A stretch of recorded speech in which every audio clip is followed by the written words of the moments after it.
আসু স্বৰ্ণকাপ আন্তঃজিলা ভলীবল প্ৰতিযোগিতা আজিৰে পৰা দুদিনীয়া কাৰ্যসূচীৰে সদৌ নলবাৰী জিলা ছাত্ৰ সন্থাৰ উদ্যোগত নলবাৰী আঞ্চলিক ছাত্ৰ সন্থাৰ সহযোগত আৰু নলবাৰীবাসী ৰাইজৰ আতিথ্যত অভিভাৱকত্বত দুদিনীয়া কাৰ্যসূচীৰে ঐতিহাসিক গৰ্ডন স্কুল খেলপথাৰত অনুষ্ঠিত হৈছে। নলবাৰীত সদৌ অসম ছাত্ৰ সন্থাৰ কেন্দ্ৰীয় অনুষ্ঠান মানে লোকে লোকাৰণ্য এটা পৰিৱেশ। নলবাৰীবাসী ৰাইজে ছাত্ৰ সন্থাৰ যিকোনো অনুষ্ঠান, সেয়া কিবা দিৱস উদযাপনেই হওক, সেয়া কিবা প্ৰতিযোগিতাই হওক বা সেয়া কিবা সংগ্ৰামী কাৰ্যসূচীয়ে হওক, সদায় বুকুৰ উমেৰে সৈতে জীপাল কৰি আহিছে। এইবেলিও তাৰ ব্যতিক্ৰম হোৱা নাই। আপোনালোকে দেখিছে পুৱাৰে পৰা মানুহৰ অভূতপূৰ্ব সোঁত ববলৈ আৰম্ভ কৰিছে। আশা কৰিছোঁ অহা দুটা দিনত প্ৰতিখন জিলা ছাত্ৰ সন্থাই নিজৰ আঞ্চলিক ছাত্ৰ সন্থাসমূহৰ পৰা বচা বচা খেলুৱৈৰে যি দল বাছনি কৰি আনিছে, তেওঁলোকে সুন্দৰ ক্ৰীড়াৰ প্ৰতিভা প্ৰদৰ্শন কৰিব। আৰু আমাৰ গোটেই লক্ষ্যটোৱে হৈছে যে ক্ৰীড়াৰ প্ৰতিভাসমূহক, গাঁৱে ভূঞে সিঁচৰতি হৈ থকা ক্ৰীড়াৰ প্ৰতিভাসমূহক এখন মঞ্চ প্ৰদান কৰা। আৰু আশা কৰিছোঁ এই খেলখনৰ জৰিয়তে সেই উদ্দেশ্য সাকাৰ হ'ব।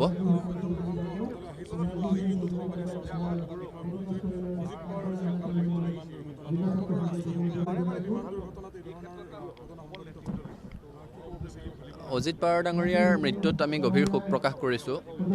তেখেতে সুদীৰ্ঘকাল ৰাজনীতিৰ সৈতে জড়িত থাকি মহাৰাষ্ট্ৰৰ জনগণৰ সেৱাত উৎসৰ্গিত মনোভাৱেৰে সৈতে কাম কৰি আছিলে।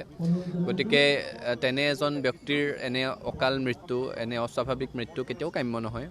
কিন্তু একেটা কথা, সকলো মানুহৰ নিৰাপত্তাৰ প্ৰশ্নটো জড়িত হৈ থাকে। বিমান যাত্ৰীসকলে এই ধৰণেৰে হ'লে বিমানত উঠিবলৈ ভয় কৰা এটা পৰিৱেশৰ সৃষ্টি হ'ব। চৰকাৰে, বিশেষকৈ চিভিল এভিয়েশ্যন মিনিষ্ট্ৰীটোৱে এই সংক্ৰান্তত গুৰুত্ব সহকাৰে চিন্তা চৰ্চা কৰিব লাগে। কাৰণ সদায় লাখ লাখ মানুহে উৰাজাহাজৰ জৰিয়তে অহা যোৱা কৰি থাকে। মানুহৰ নিৰাপত্তাহীনতাত ভোগাৰ এই পৰিৱেশটো থাকিব নালাগে। বাৰে বাৰে বিমান দুৰ্ঘটনাৰ বাতৰি আমি শুনিবলৈ নিবিচাৰোঁ। চিভিল এভিয়েশ্যন ডিপাৰ্টমেণ্টটোৱে এই বিষয়ে গুৰুত্ব সহকাৰে আলোচনা কৰি, পৰ্যালোচনা কৰি ক'ত কেৰুণটো লুকাই আছে বাছি উলিয়াব লাগে।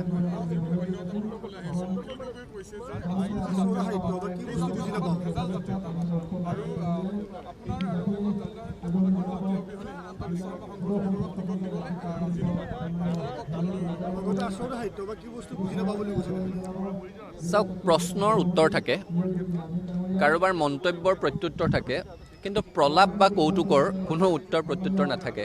অখিল গগৈয়ে যিখিনি কৈছে সেইখিনি প্ৰলাপ। আৰু অখিল গগৈ এতিয়া ক'ব কাৰোবাৰ বিজেপিৰ সৈতে মিত্ৰালি আছে বুলি। ভাবকচোন, অখিল গগৈয়ে কৈছে। বিজেপিৰ সৈতে কাৰ মিত্ৰালি আছে নাইতো অসমৰ ৰাইজে নাজানে জানো? নিৰ্বাচন ওচৰ চাপি অহাৰ লগে লগে অখিল গগৈ কোনবোৰ সমষ্টিত বেছিকৈ মনোযোগ দিবলৈ আৰম্ভ কৰিছে, কোনবোৰ সমষ্টিত গৈ কাম কাজ কৰিবলৈ আৰম্ভ কৰিছে, সেই সমষ্টিবোৰত ভোট বিভাজন হ'লে কাৰ লাভ হ'ব, সেইবোৰ কথা ৰাইজে বুজি নাপায় জানো? তে অখিল গগৈৰ কথাৰ উত্তৰ দি প্ৰয়োজনেই নাই। আৰু তেওঁ বাওঁপন্থী। এতিয়া ৰাজনীতিত অহাৰ পাছত আঞ্চলিকতাবাদৰ বা জাতীয়তাবাদৰ মুখা পিন্ধিবলৈ যত্ন কৰিছে। অখিল গগৈৰ পৰা ছাত্ৰ সন্থাৰ জাতীয়তাবাদ শিকিব লগা নাই নহয়। তেওঁ এটা কৌতুক